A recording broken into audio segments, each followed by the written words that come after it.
word go. You guys, like I say, y'all are calling this the 407 to 70 MASH because it reminds you of MASH, right? Well, because the initials of our show, The Misadventures of Sherlock Holmes, is MOSH. So we started calling ourselves the 4077th. Okay. Yeah. That's easier to understand now. Mm-hmm. I have to tell you, I always got reminded because I used to watch that show on a regular basis. Oh, me too. Everybody did, yeah. Oh, yeah. Best show, yeah. Still somewhere on, I have the last episode on tape somewhere. Yeah. You remember videotape, don't you? Mm-hmm. Now, do y'all do a lot of scary type works? Oh, yeah. Yeah, we've got stuff for Halloween that we're producing, and I actually have a scary Christmas thing that's going to be coming out right before Christmas too. So we got to work on that yet, but it's going to be coming. But sequel to last year's Scary Christmas. Mm-hmm. Actually, last time I talked to you guys, y'all said y'all were making your work available online. Yep. Now I got to know, are y'all still making it? I mean, you weren't charging for it yet. In other words, no. Are y'all still doing the same thing? Oh yeah, it's all free. It's all free. You go right on the 4077th.blogspot.com, and all of our productions are there. Yes, and then the poetry and stories that I do, like I did for Linnea Lee, and I do for so many other poets and authors, are on my website on the it's www.victoraurelius.com. And there's a page on there that says Whispers from the Voice and Videos from the Voice. And those are all the MP3s and poems and stories I've done for authors, poets, for our Whispers in the Dark show on Blog Talk Radio. Yes. So both websites, all of our stuff's between both of the websites. Yes.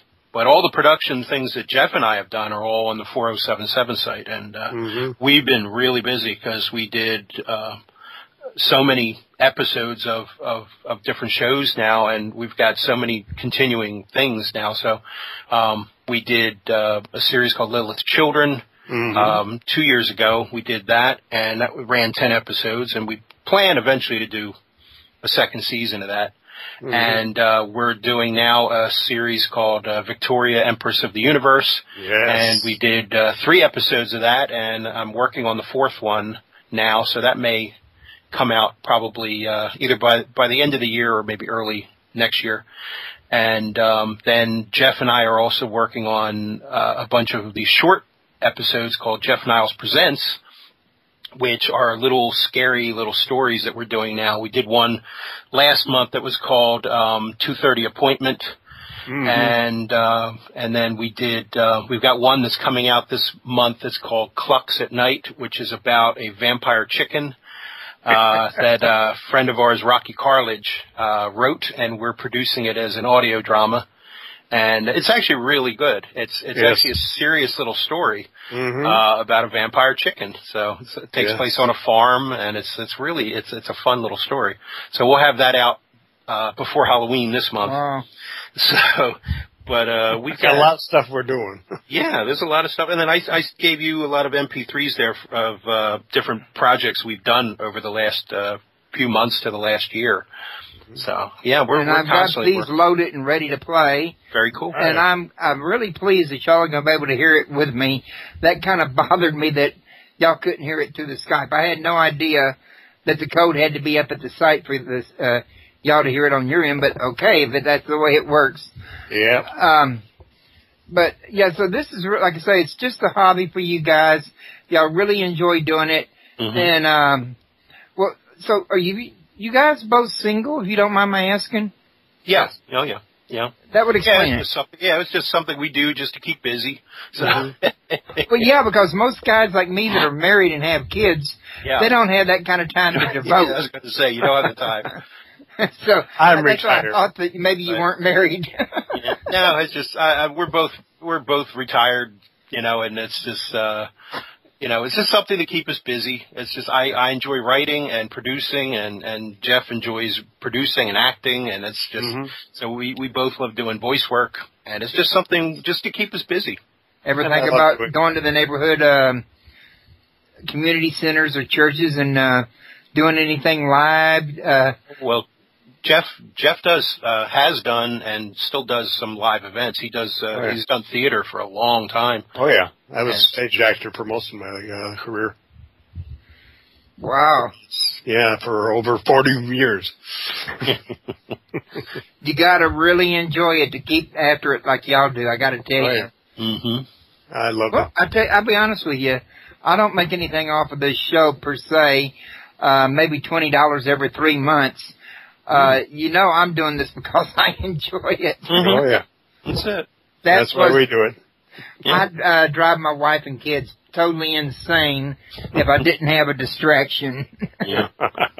Yeah, well, we do our productions and we do the radio show, and we've been busy with that every other week doing all these radio episodes.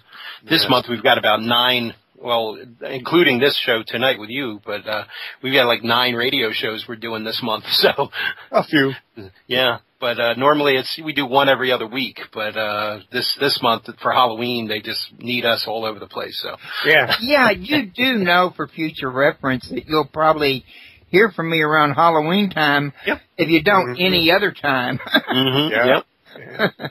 Yeah, you guys like Linnea. What's Halloween without your voiceovers? That's it. Yep. Mm-hmm. But here, let's play the one titled Lynn Gibson. Victor Aurelius, Dark 5. Now, did I get it right that time? Lynn was the lady that called a little earlier. She's the one that wrote this.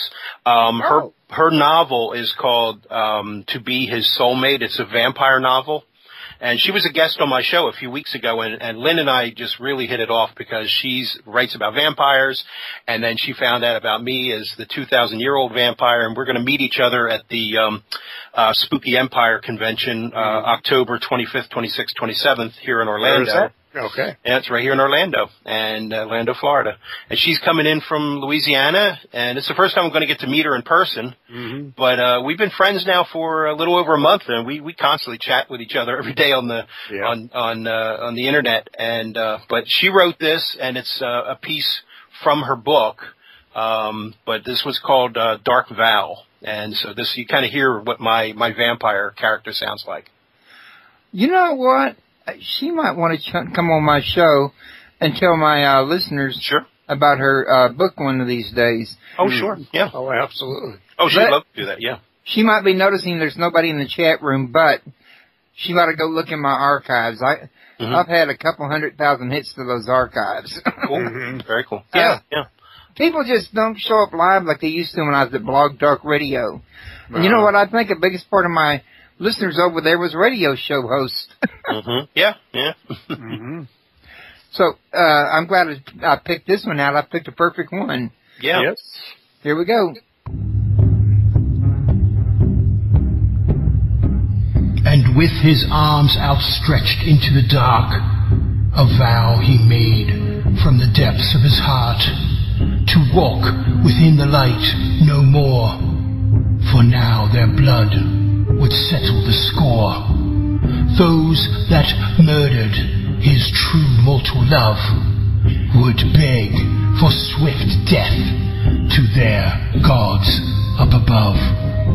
He'd show them no mercy as he buried his fangs, finding strength in their horror just because of their names.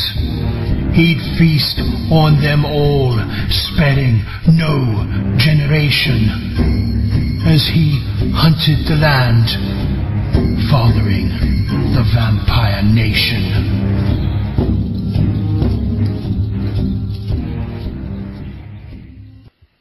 Okay, now before we go any further, we got a caller on the air, and I think it's Lynn calling back.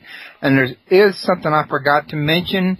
Skype, as you guys probably are well aware, does not have a hold system. So I've decided on a new thing last week. It just came to me that what I would do is when people called, like during an MP3 or while we were talking, because it'd go to voicemail and then they may not even try to call back, I would go ahead and add them to the group. Okay. And just tell everybody when I add you, just listen and wait until I tell you to go ahead and speak. and then you'll be there ready. In other words, okay. So caller 985, go ahead. That is, you are absolutely right, Royce. It's Lynn. Yep. Look, Hey. I just wanted to call and congratulate you on being able to acquire some airtime with my famed friend Viktor Aurelius and that sexy beast Jeff Niles. They're great, and as Viktor said, we worked together on a show a little while back, and I got to say that we talked before the show, and by the time I hung up with him, I just felt like I had been reunited with an old lost friend. So. That's it. We became best friends awful quick. Real It was quick. like one phone call, and then we did the show, and then ever since we've chatted almost every single day. And I can't wait to meet her because I'm going to give her a big hug and a kiss when I see her. Hey, you got it. I wish I could be there myself.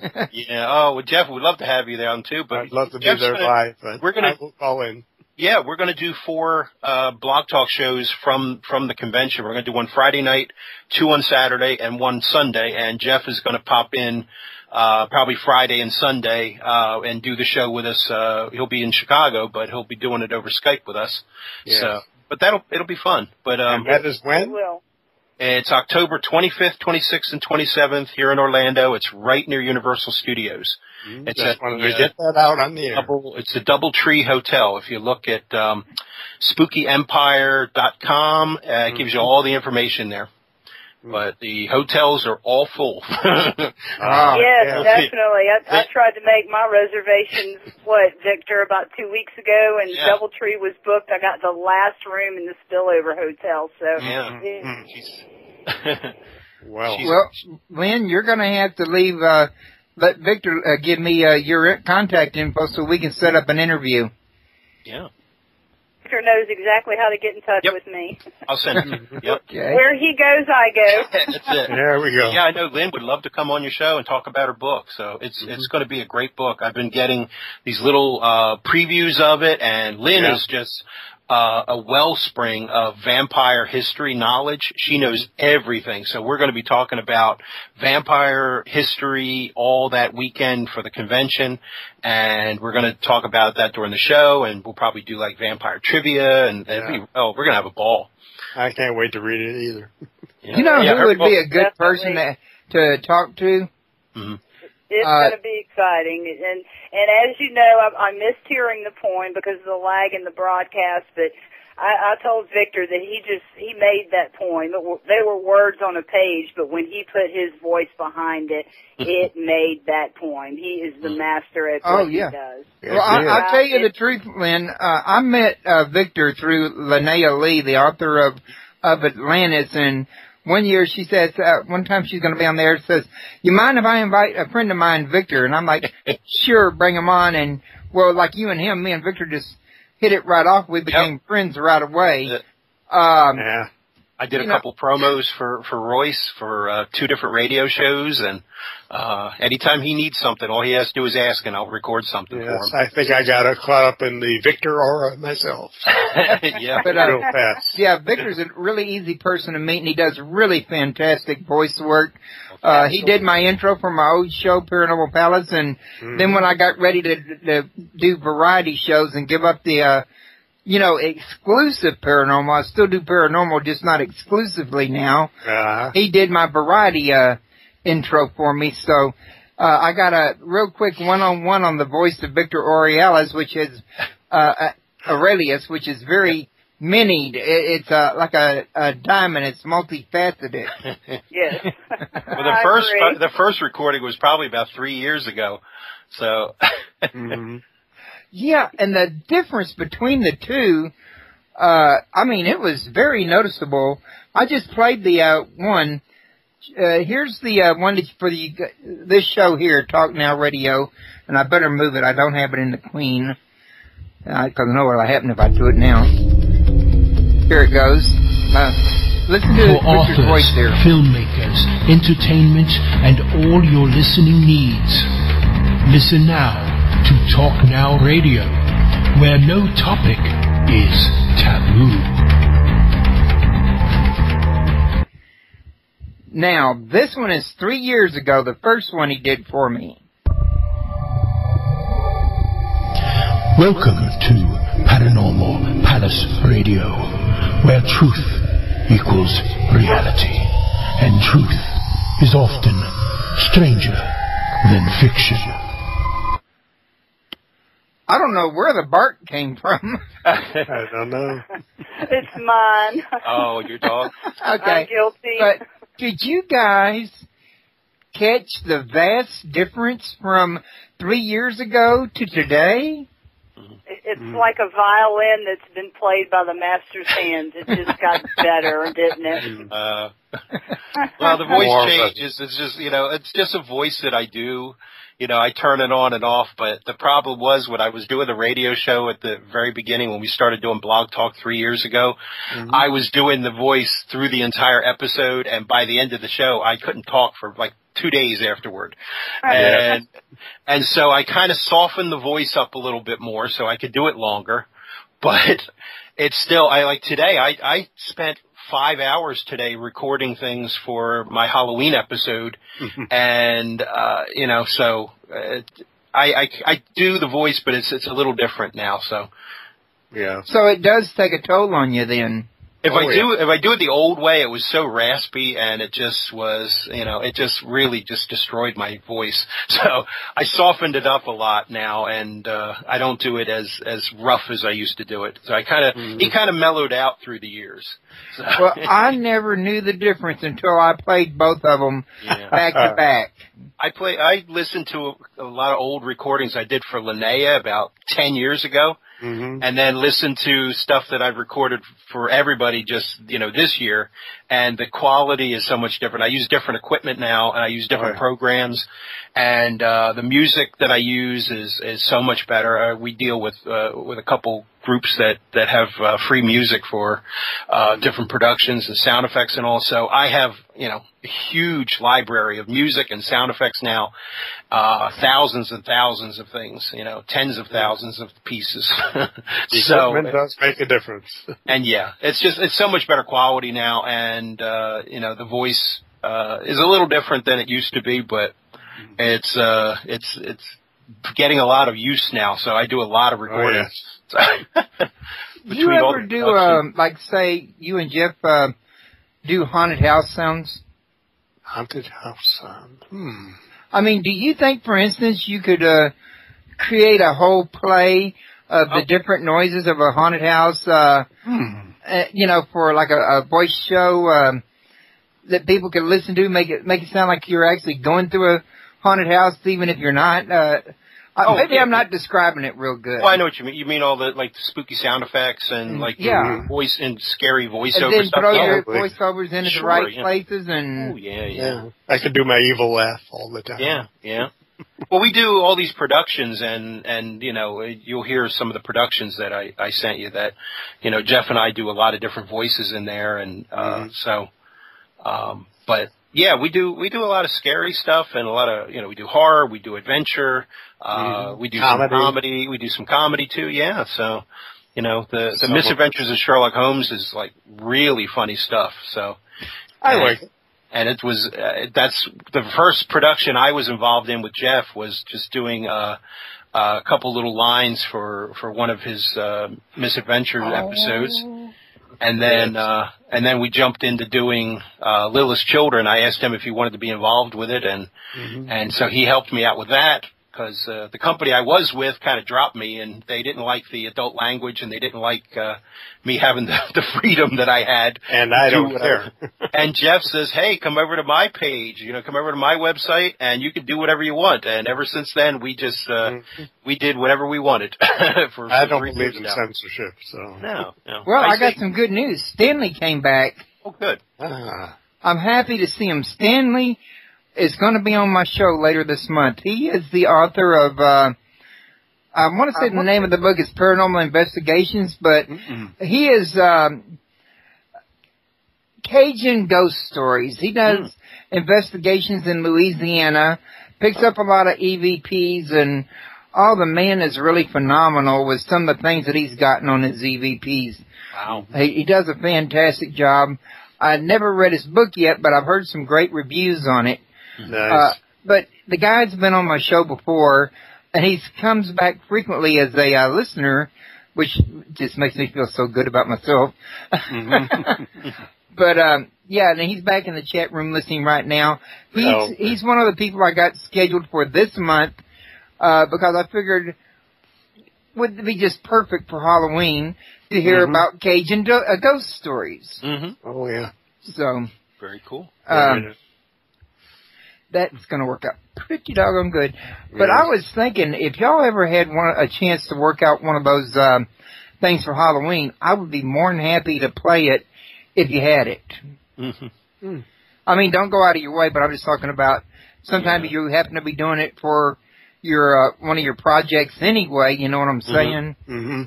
I mean, guys, I don't know what kind of projects y'all are going to have in the future.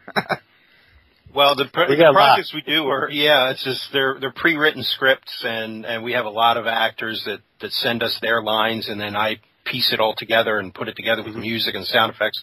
So it's kind of like, each one is its own production. It's like doing a mini movie. Right. And they take weeks to do, because, I mean, it may take me several days to write a short script, or a month to write a long script, but... Oh, okay. But it's, but the production itself, generally we do productions anything between 15 minutes to close to 30 minutes, and they take several days to, like 2 weeks to produce, because it's like 8-hour, 10-hour days, and, you know, also, go ahead, Jeff. I was going to say it also depends on how soon people get their lines in. Yeah. Well, once we get everything is when I usually start, and then, but I always tell people it's, generally, an hour to 2 hours per minute putting it together. But that's the final production. Yeah. There's still hours of work before that. And sometimes I'll spend days just looking for sound effects. And he'll send me scenes and stuff, and I'll review them. Mm-hmm. To make sure everything is... So a lot of people don't realize how much really goes into this. Yeah, it's a lot of work. It's a lot of work. Okay. So.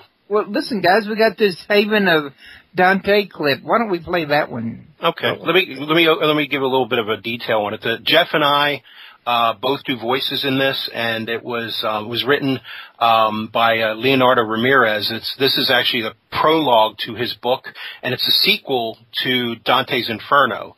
It's a modern telling of the Dante family taking place today. And this prologue, we did it. It was about a 25-minute recording, but I just sent you a few minutes of it, like 2 or 3 minutes of it. Okay. And what it is it's the prequel. It's just after Dante's Inferno and before what his book is about. It's Dante and his master. Climbing out of the pit of hell, with the demons climbing up the walls of hell, trying to get at them before they can reach heaven. And so this is a little bit of the scene. It's Jeff and I playing the two characters. I play the narrator, and I play Dante. And Jeff, I can't remember what your character's name is, but I know you play the master, and you play the demon in the pit too. Right. Oh yes. So he played two voices, and I played two voices. Sounds like he's playing devil's advocate there. Yep, yeah. So, all right, let's give her an ear. When the robed man lost his footing on the steaming rock face, his scabbard slamming against his back, his companion and master, in a frantic rush to his friend, swiftly reached out his hand. He could barely keep his own footing on the crumbled rock beneath his feet. Cling fast! A voice from the wall of the pit rumbled, then worked up to a high-pitched, "No, you will never leave this place." The voice screeched. A deeper growl emanated from the darkness followed in suit.